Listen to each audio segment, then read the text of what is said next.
And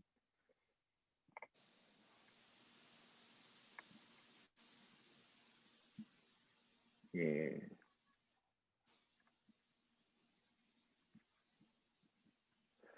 자, 시작해 볼까요? 오늘은 창세기 23장 그리고 24장에 대해서 좀 같이 묵상해 보려고 합니다.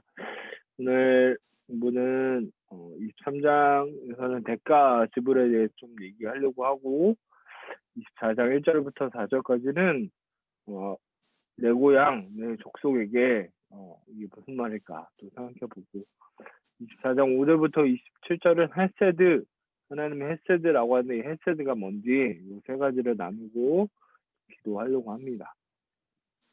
첫 번째는 이 대가 지불이에요. 대가 지불.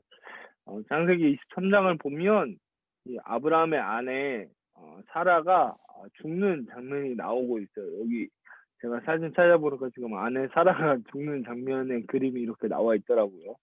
1절과 2절을 우리 한송이가 읽어줄래요? 1절, 2절. 사라가 127세를 살았으니 이것이 곧 사라가 누린 햇수라. 사라가 가나안 땅 헤브론 곧 기럇 아르바에서 죽음에 아브라함이 들어가서 사라를 위하여 슬퍼하며 애통하다가 1절과 2절을 보면 사라가 죽은 나이랑 장소를 이야기하고 있어요. 사라가 127살까지 살았다라고 얘기하고 죽은 장소가 가나안 땅 헤브론 곧 기럇 아르바라고 얘기를 하고 있어요. 23장에서 주목하는 것은 이 헤브론이라고 하는 사라가 죽은 장소를 주목을 해요. 헤브론, 이게 헤브론 치니까 이 지금 지역의 모습이라고 하는데 이 땅은 현재 23년 헷 족속의 땅이었어요. 이 아브라함이 헷 족속의 땅에게 아브라함은 지금 여기에 잠시 살고 있었기 때문에 이 헤브론 땅에 사라를 매장, 당시에 우리는 장사를 지내는 방법이 바로 화장을 하잖아요. 근데 이때 당시에는 매장을 해서 동굴에 넣는 게 이때 당시에 그런 장례 문화였기 때문에 장사를 지내기 위해서는 그 땅이 필요했어요. 그래서 그 땅을 이 헷 족속 사람들에게 달라고 얘기를 해요. 3번이나 얘기를 하거든요. 23장 4절 보면 내게 매장할 소유지를 주어 내가 나의 죽은 자를 내 앞에 내어다가 장사하게 하십시오. 9절도 매장할 소유지를 되게 하기를 원합니다. 이렇게 13절도 내가 죽은 자를 거기서 장사하겠습니다. 땅을 주십시오. 이렇게 3번이나 얘기를 하고 있어요. 아브라함은 당시에 가나안 땅 사람들에게 굉장히 존경을 받던 사람이었어요. 이스라엘 족속이 아브라함을 뭐라고 얘기하냐면 하나님이 세우신 지도자라고 얘기를 해요. 우리 6절 말씀 한성재가 읽어줄래요? 네, 주여 들으소서. 당신은 우리 가운데 있는 하나님이 세우신 지도자이시니 우리 묘실 중에서 좋은 것을 택하여 당신의 죽은 자를 장사하소서. 우리 중에서 자기 묘실에 당신의 죽은 자 장사함을 금할 자가 없으리이다. 헷 사람들이 뭐라고 하냐면 당신은 하나님이 세우신 지도자입니다 라고 얘기를 해요. 그러니까 하나님을 모르던 헷 족속 사람들이 아브라함의 모습에서 하나님이 세우신 사람이라는 것을 보게 되었다는 거죠. 우리 하정제도 학교에서 하나님의 사람이라고 불려지게 되기를 좀 기도합니다. 이쪽 사람들 그래서 그냥 공짜로 그냥 장사하라 그래요. 아브라함 당신은 우리 지도자니까 이 땅을 그냥 공짜로 아내를 장사하십시오 라고 얘기를 해요. 그런데 아브라함이 뭐라 그러냐면 안 된다 그래요. 9절 보면 내게 주도록 하되 충분한 대가를 받고 그 굴을 달라라고 얘기하고 13절에도 그 밥값을 당신에게 주겠다라고 얘기를 해요. 이런 거요. 헷 족속은 그냥 공짜로 땅을 주겠다라고 얘기하고 아브라함은 돈을 내겠다라고 얘기하는 이런 이상한 상황인 거죠. 16절을 보면 아브라함이 에브론의 말을 따라 에브론의 헷 족속이 듣는 데서 말한 대로 상인이 통용하는 은 400세겔을 달아 에브론에게 주었더니 결국에는 은 400세겔을 주고 이 땅을 사게 돼요. 그래서 그곳에서 장사를 지냅니다. 그런데 아브라함이 왜 이랬을까요? 공짜로 주겠다는데 이것을 공짜로 받지 않고 그 대가를 지불하고 이 땅을 사는 것을 보게 돼요. 헤브론은 사실 하나님이 주시겠다고 약속하신 땅이에요. 창세기 13장을 보면 헤브론에서 하나님의 약속을 다시 받기도 하기 때문에 이 땅이 하나님이 주시는 땅이라고 믿고 돈을 주고 지불을 했다라는 거. 어떻게 보면 공짜로 얻으면 이득이 될 것 같아요. 그렇죠? 공짜 좋잖아요. 그런데 아브라함은 충분한 대가 지불을 하고 있다는 거예요. 대가 지불은 당연한 거예요. 제가 대가 지불 치니까 이 헬스 장면이 나오더라고요. 시간을 투자하고 에너지를 투자해야 내 몸이 만들어지듯이 무엇이든 이 대가 지불은 당연하다는 거. 학생이라면 공부하는 것, 직장인이라면 일하는 것, 이런 대가 지불이 무엇인가 얻고 이루기 위해서는 필요하다라는 거죠. 이게 하나님의 원리와도 같아요. 하나님은 심은 대로 거두시는 분이시기 때문에 그래요. 아브라함은 그냥 공짜로 얻은 것이 아니라 이 땅에 대한 대가 지불을 충분히 하고 막벨라크를 얻어서 거기에서 이 사라를 장사 지내는 것을 보게 돼요. 한성재도 저도 좀 이런 대가 지불에 대해서 좀 고민해 봤으면 좋겠어요. 말씀 앞에 머무는 거, 우리의 믿음이 자라기 위해서 또 성경 공부하는 것, 예배하는 것, 기도하고 말씀 보는 이 시간들이 하나님 앞에 사라지는 게 아니라 충분한 대가를 지불해서 그것이 나의 믿음을 자라게 하는 대가 지불이 되어야 한다라는 거죠. 그럼 우리 하성재가 되기를 축복합니다. 24장을 보면요. 내 고향, 내 족속에게서 라는 얘기가 나와요. 제가 이 결혼식 사진을 넣었는데 아브라함의 아들 이삭, 이삭의 아내를 구하는 장면이 본문이 굉장히 길어요. 24장이 67절까지 나와 있어서 제가 오늘 절반하고 다음 주 또 절반 하려고 하는데 27절까지만 보려고 해요. 지금은 대부분이 결혼할 때 상대방을 내가 고르잖아요. 그쵸? 근데 옛날에는 부모님이 결혼할 사람을 정해 줬다고 해요. 우리나라도 옛날에 그랬다고 하죠. 그래서 결혼하는 날 결혼할 사람 얼굴을 처음으로 보기도 하고 뭐 이랬다라는 얘기들이 있는데 아무튼 아브라함은 아브라함의 종에게 이삭의 아내 될 사람을 좀 구해와라라고 얘기를 해요. 1절, 2절 하성재 읽어줄래요? 1절, 2절. 아브라함이 나이가 많아 늙었고 여호와께서 그에게 범사에 복을 주셨더라. 아브라함이 자기 집 모든 소유를 맡은 늙은 종에게 이르되 청하건대 내 허벅지 밑에 네 손을 넣어라. 아멘. 아브라함이 뭐라 그러냐면 나이가 많은 늙었고 하나님께서 범사에 모든 일에 복을 주셨다라고 얘기해요. 그리고 아브라함이 2절을 보면 종에게 부탁을 합니다. 내 늙은 종에게 얘기하는데 이 늙은 종이란 말은 아마도 창세기 15장에 나오는 엘리에셀이라는 사람일 거예요. 믿을 만한 사람, 늙은 종이라면 그만큼 오랫동안 아브라함과 함께한 사람이라는 의미일 것 같아요. 그래서 이 아브라함과 함께했던 믿을 만한 사람 엘리에셀에게 부탁을 합니다. 아내를 구하는데 내 아들의 아내를 구하는데 아무나 보내지 않을 거 아니에요. 그런데 24장에서 주목할 게 3절과 4절이에요. 우리 한 번 더 읽어줄래요, 형제?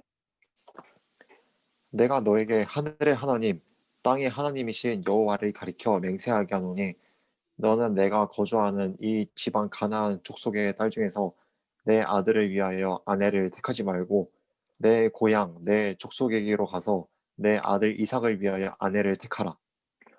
아내를 택하는 조건이 하나 있대요. 뭐냐면 이 지방 가나안 족속에서는 아내를 택하지 말고 내 고향 내 족속에게 가서 아내를 구하라라는 거였죠. 왜 그럴까요? 왜 그러냐면 가나안 땅은요 우상 숭배로 가득한 땅이었어요. 가장 대표적인 게 바알이라고 하는 우상이에요. 들어봤죠? 바알은 풍요의 신이에요. 풍요의 신. 지금은 우리나라가 뭐 농사를 짓긴 하지만 대부분이 그냥 도시에서 일을 하잖아요. 농사하는 사람이 얼마 없는데 이때 당시에는 거의 다가 농경 사회였어요. 아정제 농사 해봤어요? 농활 이런 거 해봤어요? 한 번도 안 해봤죠.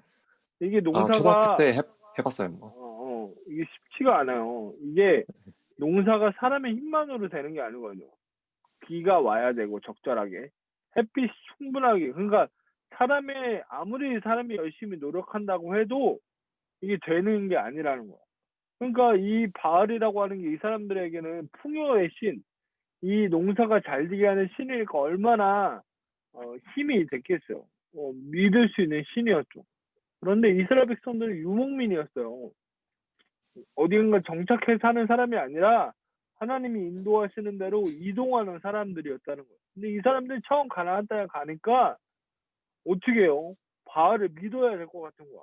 왜냐면 농사를 한 번도 안 지어본 사람들이니까. 유혹을 받았을 거예요. 농사를 지으면서 살아야 되는데 바알을 안 믿으면 농사를 제대로 지을 수 없을 것 같은 그러한 어려움이 있다는 거. 좀 지금 우리도 마찬가지예요. 우리가 이런 생각 들지 않나요? 돈 없으면 못 살 것 같아. 사실 돈 없으면 쉽지 않죠, 그죠? 근데 돈이 내 삶을 이끌어 가는가, 하나님이 내 삶을 인도하시는가, 이것은 어쩌면 저도 그렇고 그리스도인들이 계속해서 싸워야 하는 그런 문제예요. 돈에 힘이 있기 때문에. 아무튼 아브라함은 그러한 유혹이 가나안 땅에 있기 때문에 가나안 여인, 우상을 숭배하는 문화 안에 있는 가나안 여인이 아니라 내 고향, 내 족속에게서 하나님 믿는 사람 가운데서 선택하라고 얘기를 해요. 청년들 안에 결혼할 때 꼭 예수 믿는 사람이랑 결혼해야 될까요? 뭐 이런 얘기 우리 저번에도 해본 것 같은데 꼭이라고 할 수는 없을 것 같아요. 보면은 예수 믿지 않는 사람과 만나서 전도하고 예수 믿고 이런 경우도 참 많이 있기 때문에. 그런데 참 큰 대가를 치러야 한다고 하더라고요. 인간의 가장 높은 자리에 있는 것이 종교성이기 때문이라고 하더라고요. 세계관의 차이 때문에 큰 어려움이 있는데 내 생각에는 결혼은 성교가 아닌 것 같아요. 이 사람은 내가 구원하겠다. 이런 성교하는 마음으로 결혼하는 게 아니라 제 생각이에요. 하나님의 나라를 함께 세워갈 사람을 만나서 결혼하는 것이 어, 그래서 아브라함도 내 고향, 내 족속 이 의미가 하나님을 아는 사람 가운데 택하라라고 했다라는 겁니다. 하나님의 나라를 세워가도록 위해서 선택하는 결혼뿐만 아니라 모든 것들을 그런 우리 하성 형제가 되기를 축복해요. 뭐 결혼할지 안 할지는 뭐 나중에 문제이지만 그래요. 한 가지 더 보면 엘리에셀이 이 아브라함의 고향 족속으로 이제 이삭의 아내를 찾으러 가요. 10절 말씀 볼까요? 10절 말씀 하성재 읽어주세요. 이에 종이 그 주의 낙타 중 10匹를 끌고 떠났는데 곧 그의 주인의 모든 좋은 것을 가지고 떠나 메소포다미아로 가서 나홀의 성에 이르러 나홀의 성에 이르렀다. 나홀은 누구냐면 아브라함의 동생이었어요. 형제, 동생, 남동생이었어요. 이곳에서 물 기르러 온 여인을 만나는데 엘리에셀이 이곳에 도착해서 기도를 해요. 하나님, 나에게 물을 주고 내가 끌고 간 낙타에게도 물을 주는 여자가 있다면 이것이 하나님이 인도하심이라고 믿겠습니다. 라고 얘기해요. 그런데 실제로 한 여인이 나타나서 물을 주고 낙타에게도 물을 줘요. 7절부터 20절까지 제가 천천히 읽어볼게요. 종이 마주 달려가서 이르되 청하건대 내 물동이의 물을 내게 조금 마시게 하라. 그가 이르되 내 주여 마시소서 하며 급히 그 물동이를 손에 내려 마시게 하고 마시게 했죠. 엘리에셀에게. 그리고 마시게 하기를 다하고 이르되 당신의 낙타를 위하여서도 물을 길어 그것들을 배불리 마시게 하리이다 하고 급히 물동이의 물을 구유에 붓고 다시 기르러 우물로 달려가서 모든 낙타를 위하여 긋는지라. 이게 우물을 옛날에 이 우물에서 물을 길러와야 되잖아요. 근데 그 어려운 것을 한다는 거예요. 사람뿐만 아니라 낙타를 위해서도 이렇게 우물을 깃는 기도한 대로 이렇게 되는데 이 여인의 이름은 뭐라고 하냐면 15절 한번 읽어볼까요? 하성재 읽어줄래요? 15절. 말을 마치기도 전에 리브가가 물동이를 어깨에 메고 나오니 그는 아브라함의 동생 나홀의 아내 밀가의 아들 부두엘의 소생이라. 어, 리브가, 레베카 들어봤죠? 레베카. 네. 양준일 뭐 그냥 레베카 이 리브가의 이름이 원래 레베카 아브라함의 동생이었던 나홀의 손주뻘 정도 되는 거예요. 하나님의 엘리에셀을 인도하셔서 이 리브가를 만나게 하셨어요. 근데 제가 여기서 주목할 말은 이 5절부터 27절까지 세 번이나 반복해서 등장하는 단어가 있어요. 뭐냐면 12절을 보면 내 주인 아브라함에게 은혜를 베푸소서. 주께서 내 주인에게 은혜 베푸심을 내가 알겠나이다. 27절 보면 나의 주인에게 주의 사랑과 성실을 그치지 아니하셨사오며 라고 얘기해요. 이 세 가지 단어가 똑같은 히브리어 단어인데 그게 바로 제가 여기 위에 썼던 헤세드라는 단어예요. 이 헤세드는 영어로 하자면 unfailing love예요. 제가 되게 좋아하는 말이거든요.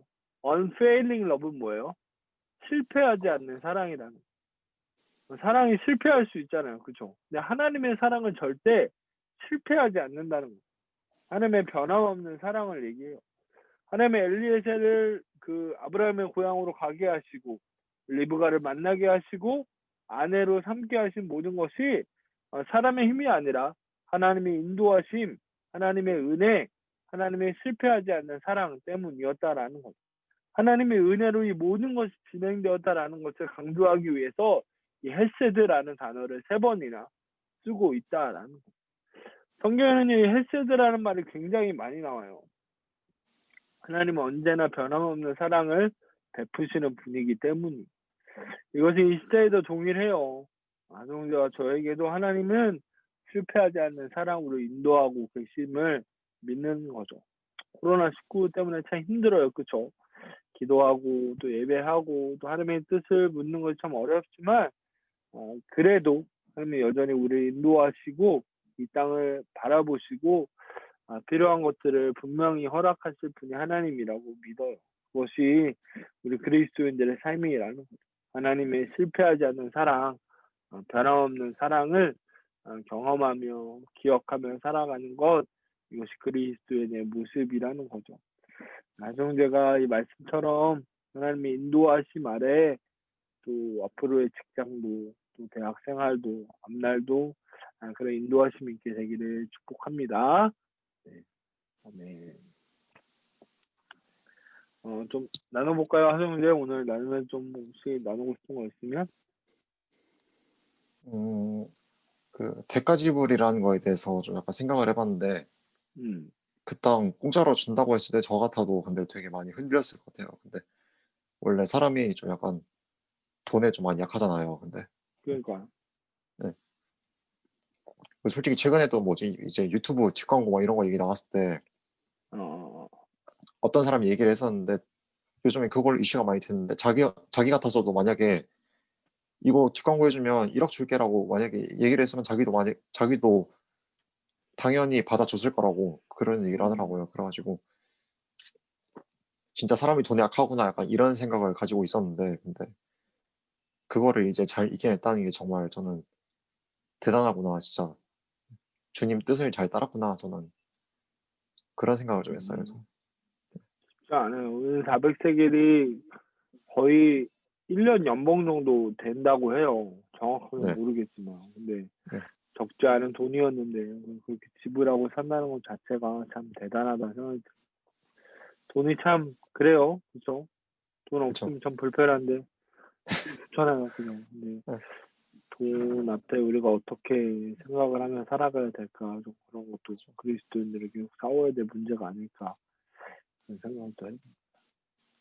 저도 요즘에 돈 벌려고 매일매일 그냥 일 나가고 있거든요. 그냥 음, 무슨 일이에요? 알바? 네 알바예요. 저. 뭐예요? 어떤 거? 어 쿠팡 가가지고 그냥 오전에 4시간만 뛰고 오면 되거든요. 그냥 쿠팡? 그 네. 분류하는 거예요? 분리하는 것도 있고 여러 가지 부서가 있어가지고 그날 달라지는데 아, 막 그렇게 어려운 일은 아니어가지고 예전에도 그런 알바 몇 번 해봤거든요. 그래가지고 어, 네. 어디 있는 거예요? 수원에? 오산시요 저기. 오산, 경기도 네, 오산. 네. 야, 열심히 사네, 방학인데도.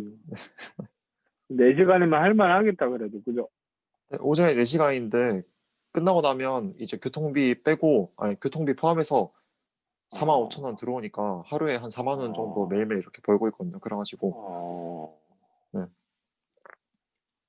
방학한 이후로 계속 나가가지고 지금까지 한 50만 원인가 받았는데 음. 뭐 통장 하고 잔고 있어요? 이제 통장 잔고 어, 일단 100만 원 찍으려고요. 일단 계속 모아가지고. 야, 한영재 진짜 열심히 산다. 아, 아니 근데 갔다 오고 나면 또